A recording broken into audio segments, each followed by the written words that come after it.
There's always those timeless classic dishes that remind us of past experiences, and this one has that effect on Nelson and I. That's why today I want to show you and share my recipe to making Bistec Ranchero. It is a classic beef steak recipe that we are sure going to love. Let's get started with that ranchero sauce, which is going to add an extra dose of sauciness. We're going to start with 1/4 of a white onion, and all we need to do is roughly dice it. Now remove the core area from 1 pound of nice and ripe meaty tomatoes. Roughly dice them as well. I'm gonna have to change knives because the other one was a little bit dull. Nelson hasn't sharpened the knives. Mea culpa. Yes, it is. Alright, that one's going through like butter. Much better. Smash and peel 2 large garlic cloves. We also need 2 guajillos, and I've already de-seeded them. I removed the stem. All I did was wipe them clean with a damp paper towel because I want them to stay nice and dry. Grab a medium pan and set it over medium heat. Drizzle a couple tablespoons of oil, and you know I'm always using avocado.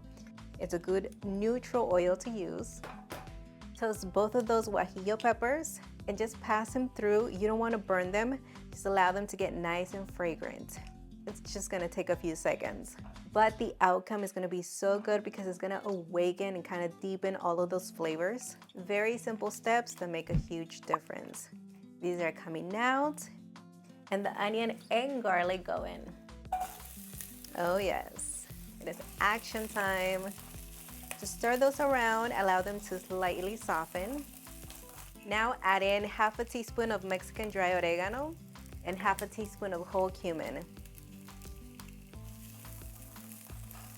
Toast that for a minute. As always, we're trying to release those natural oils. Add in 1 tablespoon of tomato paste. It's really gonna intensify those tomato flavors. Just mix it in. We're also gonna cook this for about a minute. Now the tomatoes. And just allow them to cook until they are completely soft. Those juices have released. Now add in both of the guajillos and 2 cups of low sodium beef stock. If you don't have it, you can use water. And allow this to reach a gentle simmer. Cover and set it aside so the peppers can hydrate and also slightly cool down.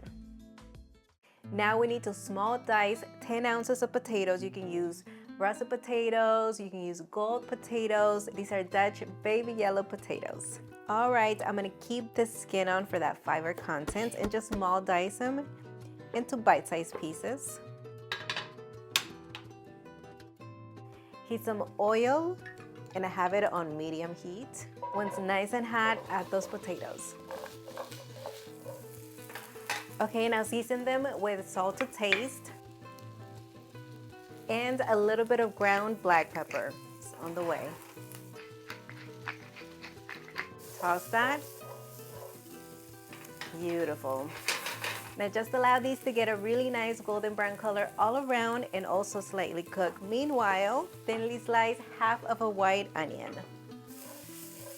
Keep an eye on those potatoes. And now thinly slice a large tomato. That's about 6 ounces. Finely mince 4 garlic cloves. Remove the seeds, veins, and stem from 2 jalapeños. You can remove the seeds or choose to keep them if you want more of a kick. And if you really want it spicy, you could use serranos. Potatoes are done. And just leave them here until we need them. Let's continue with the jalapeños and just thinly slice them. Let's finish off the salsa ranchera, and this smells so good. Pour it into a blender and just blend it until it is completely smooth and broken down. For the meat, we're gonna need 1.5 pounds of flank steak. Pat it dry to remove as much moisture as we can from the surface. Cut along the grain in half lengthwise. Then thinly slice it by cutting against the grain. This is gonna give you a more tender piece. It doesn't have to be too thin, but you don't want them to be super thick either. Just use your judgment.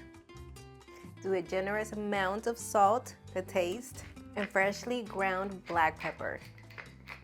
Massage it in, that way it's evenly distributed. Place a large pan over medium-high heat and drizzle about 3 tablespoons of oil. Once hot, add that meat and spread it to cover as much surface area as possible. All right, the bottom has browned. Just stir it around. The meat is gonna release some juices, so just allow them to evaporate. Once that's done, stir it in and allow it to get a nice sear and as much browning as you can. At this point, we can hear all of that sizzling going on. Add in the onions and jalapeños. Cook them until slightly softened. I'm also gonna take the opportunity to lower this to medium. That smells really good already. It really does. And it's time for the garlic. The garlic is just gonna get cooked for about a minute. Oh my goodness, that smell. I could already eat some tacos. Brings back memories and brings me back my hunger. You're always hungry. I don't know what you're talking about. Time for those tomatoes. And these are just gonna get nicely softened. Look at these colors, just gorgeous. Red, white, and green, just like the Mexican flag. Now do the sauce. As if this could get any better. It is almost lunchtime for us, so we're patiently waiting. I don't know about patiently, but I'm waiting. There's no other choice. Exactly. Lastly, those potatoes. And these are almost cooked, so they're not really gonna need much more time. Allow it to reach a gentle simmer, then lower the heat to medium-low. Cover, and we're gonna cook this until those potatoes are fully cooked. Time can vary, but I'd say for this about 5 to 10 minutes.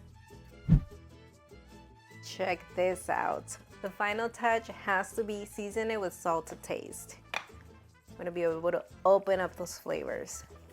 Wow. I can smell the cumin. So good. You can serve it with a nice portion of frijoles de la olla or even refried.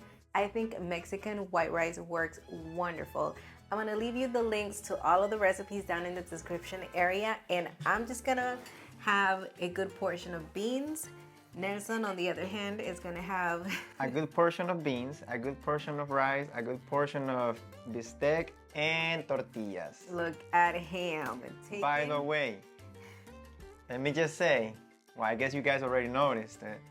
I got a microphone now. Oh, wow. Isn't that awesome? Budget is increasing. That's a good thing, right? Yeah. Now you can hear my voice more cleanly. Oh, wow. Okay. I am so ready for this.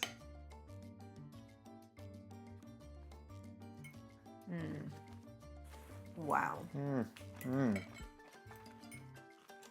This is so good. Yeah, the rice doesn't have so many flavors incorporated, so you can taste the bistec even better. It kind of gives it its own space, right? Doesn't overpower. It complements. There you go. Oh, I'm sorry. Bistec brings a lot of memories for me because on Saturdays, when I was off of work, I used to go to the mercado and get me a nice plate of bistec for lunch and then go get me a smoothie. This is back in El Salvador, right? Oh yeah, I was 14 years old. Just a little kid. We're gonna finish our meal. I really hope you try it at home. And I guess until the next one.